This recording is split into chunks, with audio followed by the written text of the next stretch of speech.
If we make politics for once a lot more, materially redistributive and then ideologically equitable, people will not have a problem with the idea of social justice. This is like a thinking public. This is a reflective public. As long as you have a thinking and a reflective public, oppositional politics shouldn't matter. For that matter, even in India, needs to be better. If it's better, people will take to politics of equality naturally. I think Tamil Nadu, Kerala, Karnataka, all these states will develop that ability.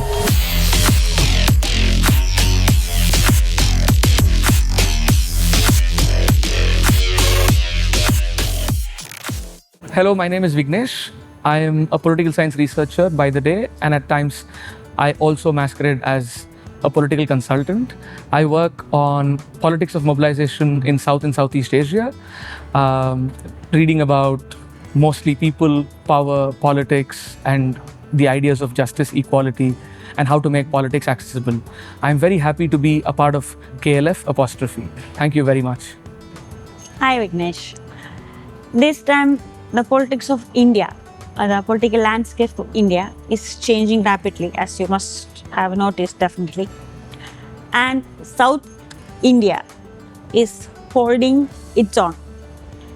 Even if it is a case of central funds, if it is a case of three language policy, everything South is holding compared to other states.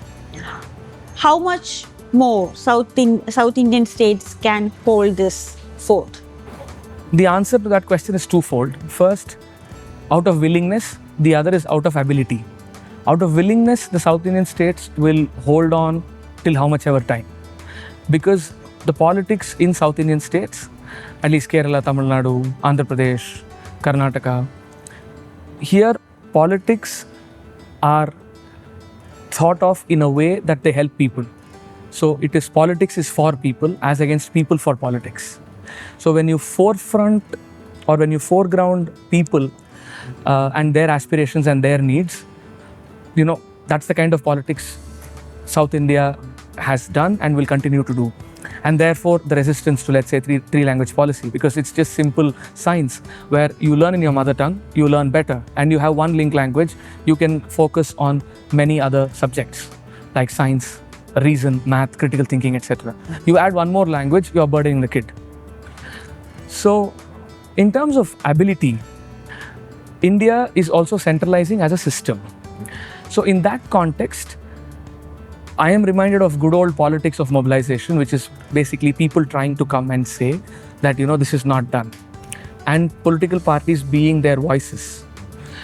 In that case, I think Tamil Nadu, Kerala, Karnataka, all these states will develop that ability, with their politics itself. It's not very easy. It will be based on contestation, but contestation on constitutional terms, on the values of people, not on the values of, anger, but on the values of logic, reason, and to try and say that, people need to grow and develop equitably.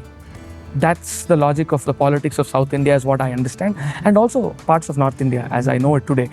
But in terms of your question, the reason why South continues to be the way it is because it's politics led by the people, largely marginalized people, and they are trying to sort of work towards socio-economic and educational mobility and progress. Therefore, you see, human development indicators, economic growth, equitable growth, and fighting social evils, all of that being taken forward, on the forefront.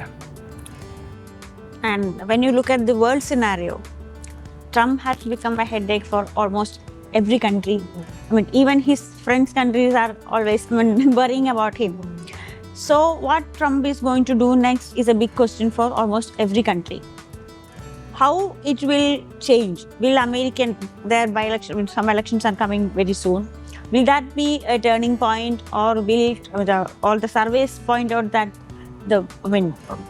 all the surveys done so far are not in favor of Trump? So will it change, or will the Trumpism will continue? That's a good question. In fact, when you say Trumpism, that's very different from Trump, or it's a longer effect. It's a longer afterlife compared to Trump itself. So the problem that America faces today, or the emergence of leaders like Trump in the world, is because of the crisis of the working class people. Because your resources and opportunities are not redistributed equitably, because there is a disparity there. Now, X units of effort put in by one person gives, let's say, 100 units of result. But same amount of effort put by someone else, or if not more, they are not getting the same result. So that kind of redistributive disparity is creating, tensions or a certain kind of fear amongst the working class. And then the response to that is not economic growth or redistributive justice, but the politics of hate, trying to create a straw man, saying, oh, that person's taking away your jobs, or this person's your problem, or this big issue is your emotive agenda. So if we make politics for once a lot more, materially redistributive and then ideologically equitable, people will not have a problem with the idea of social justice. Because social justice should be followed by economic justice and representative justice. Because there is only free talk about social justice, it's the working class people that are worried. It's the white working class in America that are supporting Trump. And one needs to be able to articulate that the redistributive matrix followed in the US, or even across the world, for that matter even in India, needs to be better. If it's better, people will take to politics of equality naturally. So what will he do? Will he win in the elections? I'm not in the business of predicting polls.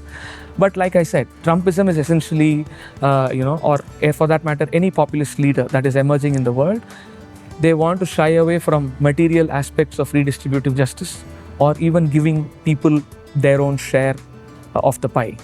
And therefore, such politics are promoted as a substitute.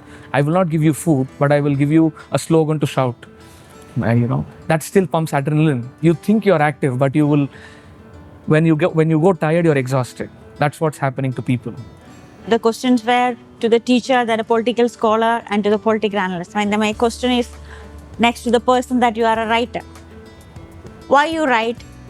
What gives you that energy? What gives you the ideas? Ideas come from the ground. Ideas come from people. Ideas come from the way how people think and process their feelings.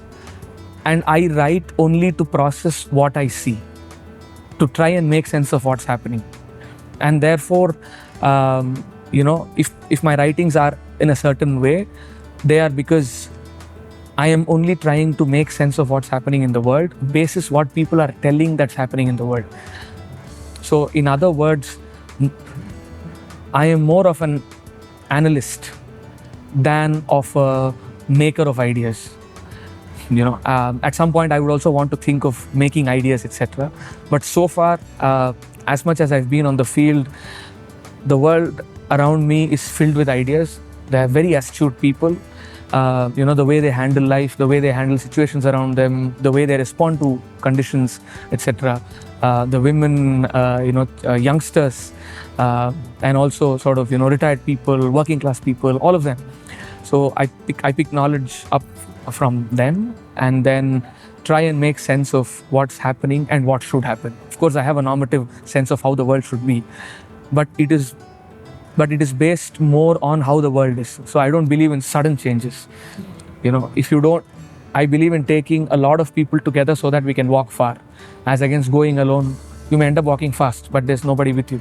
So that's my notion of writing. I may write things that are not catchy, but you spend 5-10 minutes with me or my work. The idea is, you will have some sense of how the world is operating on a given day. That is my approach to writing. It's a very Hegelian thought. Art is not for art's sake, he says. So even my writing is not for the sake of publication, but publishing only if the writing makes sense of the world in a way that it should be.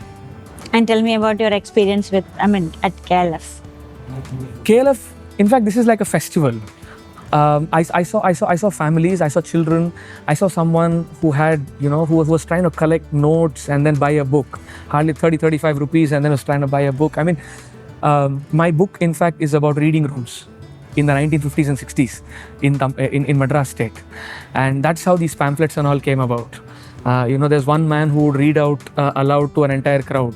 And when I see, and the most heartening part is the Malayalam sessions are packed, which means this is like a thinking public. This is a reflective public. As long as you have a thinking and a reflective public, oppositional politics shouldn't matter, because at the end of it, you are building a common sense. You're building a common sense amongst people, which is a two-way street. Here, someone's coming up on stage speaking. People are buying books, huge, and it's happening on a beach. And I mean, so you're able to sort of make knowledge democratically accessible. You're able to sort of give food for thought to a lot of people, and also sort of hear back from them, because that's how I think KLF grows, which is with these people on the beaches of Kozhikode, isn't it? So that's my sense. I mean, for me, it's like a festival, and a festival of logic, reason, and communication. Because today, what I realized around the world that we see, even on YouTube or even on social media, we've all learned how to speak over each other. We've learned to debate each other. And I think such literature festivals, or this kind of a vibe, gives one hope that here people are trying to talk to one another. Because we should not forget talking to one another. That's how you build a plural society in its plurality. Otherwise, you need to build a consensus. It's a problem. I don't believe in consensus. I believe in plurality as it is, with broad framework, that anti-violence and pro women empowerment, etc. You have broad ideas of freedom, equality, but within that, everybody can be different. You can tell me a story which is very different from the story that I tell you, as long as you're walking towards notions of freedom and liberty, etc. Thank you so much for your time, Raghavan. Thanks a lot. Thank you.